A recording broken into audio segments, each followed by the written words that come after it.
యెహోవా ఎదుట మౌనముగా ఉండి ఆయన కొరకు కనిపెట్టుకొని ఉండుము. తన మార్గమున వర్ధిల్చున్న వారిని చూసి వ్యసన పడకము. 37వ కీర్తన 7వ వచనములో మనము దీన్ని చూస్తున్నామండి. యెహోవా ఎదుట మౌనముగా ఉండటం అంటే ఏంటి? మన జీవితంలో మనం చూస్తున్నాము, దేవుని యొక్క మార్గములో మనం నడుస్తున్నప్పుడు కొన్ని సందర్భములలో మనం అనుకున్నవి జరగటలేదు. ఎంతో ప్రార్థిస్తున్నాము, వెంటనే జవాబు రావటలేదు. దుష్టుల యొక్క జీవితాన్ని చూసినట్లయితే వారు ప్రార్థన చేయరు, దైవ భయము వారిలో లేదు, దేవునికి వ్యతిరేకమైన జీవితము వారు జీవిస్తున్నారు. అయినప్పటికీ వారు వర్ధిల్లుతున్నారు. ఇలాంటి వారిని చూసినప్పుడు మనకు కూడా ఈ ప్రశ్న ఎదురవుతుంది. నేను ఆయన్ని ప్రేమిస్తున్నాను, నేను వర్ధిల్లటలేదు. పాపాత్ముడు, దుష్టక్రియలు చేసేటువంటి వాడు వర్ధిల్లుతున్నాడు. ఎందుకు? ఈరోజు ప్రభువు నీతో మాట్లాడుతున్నాడు. నువ్వు నా ఎదుట మౌనముగా ఉండు, నా కొరకు కనిపెట్టుకో. వారి సొంత జీవితము జీవిస్తూ వారి మార్గములో వర్ధిల్లుతున్నటువంటి వారిని చూసి నువ్వు అసూయపడవద్దు.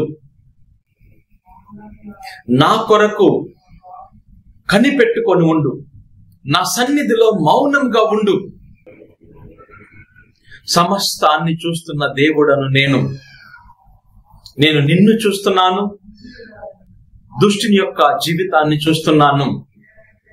దుష్టులు, దైవ భయము లేనటువంటి వారు వర్ధిల్లుతున్నట్లు కనిపించిన వారి యొక్క పతనము ఘోరంగా ఉంటుంది. దేవుని ప్రేమించి ఆయన మార్గములో నడిచేటువంటి వారు జవాబు పొందుకోవటం ఆలస్యం కావచ్చేమో, కానీ వారు ఖచ్చితంగా వర్ధిల్లుతారు. సహనము కలిగి దేవుని సన్నిధిలో మనము మౌనముగా ఉండాలి అని దేవుడు ఆశపడుతున్నాడండి. దేనిని గురించి మనం కంప్లైంట్ చేయకూడదు. పాపాత్ములు ఎందుకు వర్ధిల్లుతున్నారు? నేను ఆయన మార్గములో నడుస్తున్నప్పటికీ ఎందుకు ఆశీర్వాదాలు పొందుకోవట్లేదు? ఇలాంటి కంప్లైనింగ్ నేచర్ ను మనం విడిచిపెట్టాలి. ఆయన కొరకు, ఆయన సన్నిధిలో మౌనంగా ఉంటూ ఆయన కొరకు మనము కనిపెట్టాలి. ఆయన సమస్తాన్ని చూస్తున్నాడు. ఖచ్చితంగా నీ ప్రశ్నలకు జవాబు ఇస్తాడు. నువ్వు వర్ధిల్లుతావు. నువ్వు అనుకున్న ప్రతి ఒక్కటి నీ జీవితంలో నెరవేరుతుంది. ఇతరులను చూసి అసూయ పడవద్దు, వ్యసన పడవద్దు. దేవుడు నీ జీవితాన్ని బహుగా ఆశీర్వదిస్తాడు. ఆయన కొరకు, ఆయన సన్నిధిలో కనిపెట్టుకొని ఉండాలి. ఓ ప్రభువా, నువ్వు ఖచ్చితంగా నా ప్రశ్నలకు జవాబునిస్తావయ్యా, నా ప్రార్థనలకు సమాధానము నువ్వు ఖచ్చితంగా ఇస్తావు నాయనా.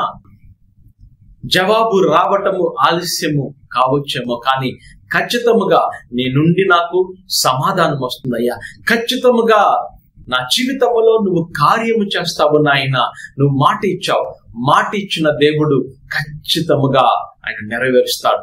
మనుష్యులు కాదు, మాట ఇచ్చి మాట తప్పటానికి దేవుడు చెప్తున్నాడు, నా సన్నిధిలో కనిపెట్టుకొని మౌనముగా ఉండు. సరైన సమయములో ఖచ్చితంగా నీ జీవితములో కార్యము జరుగుతుంది అని ప్రభువు మాట్లాడుతున్నాడండి.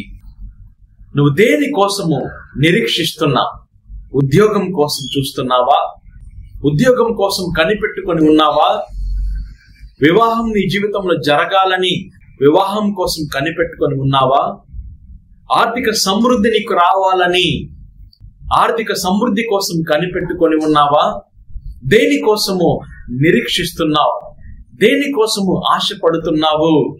ఇతరులను చూసి అసూయపడుతున్నావా? గుర్తించుకో, ప్రభువు కోసము కనిపెట్టుకొని ఉండు. ఆయన నీ జీవితంలో కార్యము చేసేంత వరకు ఆయన కొరకు కనిపెట్టుకొని ఉండు. ఎవరైతే కనిపెట్టుకొని ఉంటారో, ఎవరైతే విశ్వాసము కోల్పోకుండా మౌనముగా ఆయన సన్నిధిలో కనిపెట్టుకొని ఉంటారో, వారి జీవితంలో వారు ఖచ్చితంగా దేవుని యొక్క కార్యమును చూస్తారు. ఎందుకంటే ఇది ఆయన ఇచ్చిన వాగ్దానము. ఖచ్చితంగా నీ జీవితంలో కార్యము జరుగుతుంది.